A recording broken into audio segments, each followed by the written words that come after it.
closer to you. You don't need to be on camera. Okay, so. This is so cute. Isn't it? I just checked out from my brand. It's a Zune, so it's like high quality and stuff. Okay, so first, just a little bit about DeLand we're going to ask you about. So what brought you to DeLand? I decided to go to Stetson. Wow. Which is crazy, I know. We go to Stetson together. And Stetson wasn't my first choice. I planned on going to Yale, and then Yale was like, no, go away. So I came to Stetson instead.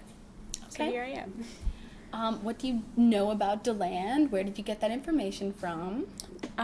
So I've taken a bunch of classes now with people who are super invested in DeLand, like race politics and stuff. So Dr. Eisen, I've had a couple of internships with local museums, so Mary Allen in the African American Museum of Art and stuff. And so DeLand has a troubled racial past, to say the least.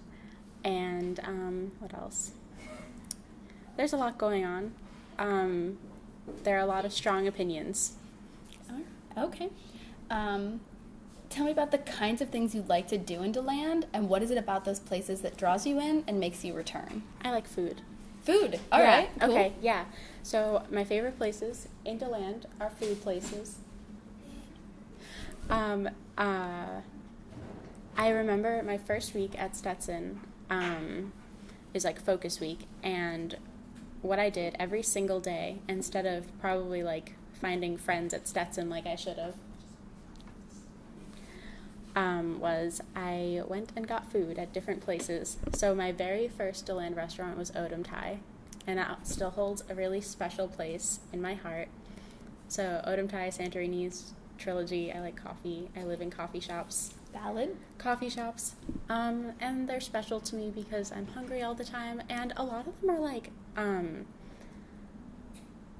really local spots. Like, you find a lot of people who actually live in DeLand there. So, like, Jimmy owns Wrap It Up and Sweet Spot, and Bellini's, until recently, was good, with locals in it. And, yeah, I don't know. I like getting to know people. I'm, like, super shy, but I feel like food, family, adventure, something. All right. So you've been to the DeLand Memorial Hospital Museum. Why, yes. What was your visit like? What kind of visit was it? Was it toured or self-guided? So I would say that it was both. Like, we had a tour, but I wandered around as well, just looking about, because a lot of things weren't explained in the tour, which might have been part of why it was problematic.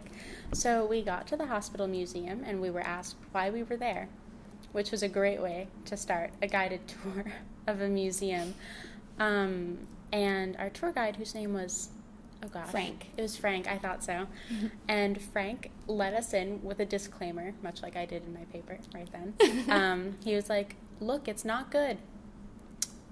It's not good. It could be good, but not yet. And that's because of local politics. And we were like, thank you, Frank. Thank you for that. And we went in, and there's a lot of stuff. There's a ton of information. There are a lot of different narratives that don't quite line up, and he tried his best with it, but in the end, there's, like, too much happening. So what was your impression of it overall? Would you say your experience was positive or negative, and why? It was nice. It's nice to get out. The location is really beautiful. I've never been to that part of town before because I have weak legs and no car. But having said that, I think the inside still has a lot of work to be done. I know that they're have opened already, opening quite soon. I thought it was April 22nd, but don't quote me on that. Don't quote me on that, Michaela.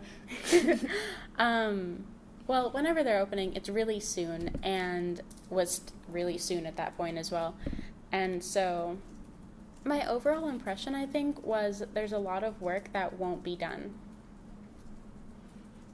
All right. Do you think the museum exhibits are relevant and reaching their audiences? The hospital museum specifically? Yeah. I think that in a lot of ways it will end up reaching its audience, whatever that audience is, I guess. Veterans, DeLand residents, interested student tours, because, like, a museum doesn't have to be effective to have a local following. We can see that with the WVHS, because in a lot of ways the WVHS doesn't live up to expectations, but it has a really loyal base of local volunteers, old people who love being involved in the community. And so, like, if they emphasize enough that, like, ground importance of community, respect to veterans, like, they'll absolutely have an audience that they are catering to, but it won't necessarily be, like, the scholarly audience that some museums really, like, strive to one day achieve. All right. So what would you change about it to make it achieve that scholarly level? Oh, that's such a question. I mean, I think that a lot could be done in the way of, like, reorganize, because you have a lot of different things going on. You have veteran stuff, so, like, war stuff. You have actual hospital stuff that relates to the actual history of the building and of the old Black Hospital building as well, like, on the same property. And then you have, like, miscellaneous electric company. Here's what a pharmacy might have looked like 100 years ago, and here's some empty bottles, the miscellaneous. And then you have, like, donor stuff. 4 things going on. So maybe if there were more clear-cut designations between these spaces, then you would be able to better create a narrative of the items that you have. So, for example, you could, like, have an entire floor donated to, like, donor things and say, these are the people who are upholding this institution. This is what they donated and asked us to house in our permanent collection. And this is why it's important to this building, or this is why it's important to the community. And then you could actually have room and space to have these recreations of what a doctor's office might have looked like in this building, and, like, not have the iron lungs in the middle of a hallway and stuff like that. All right. What part of the exhibits do you think worked best, and which ones didn't work for you? So this is kind of answered that a little bit. Yeah. I mean, I think what I picked up as, like, the most problematic, there were some rooms that I really liked. I didn't like the mannequins, but the rooms that were recreations of what they might have been at one point in the past, I thought those were really neat, especially because they're trying their best to tell us what doctors were dealing with at this point in time, and, like, the equipment they had access to or didn't have access to, and, like, they worked in natural sunlight. Isn't that crazy when you do a surgery in the sun?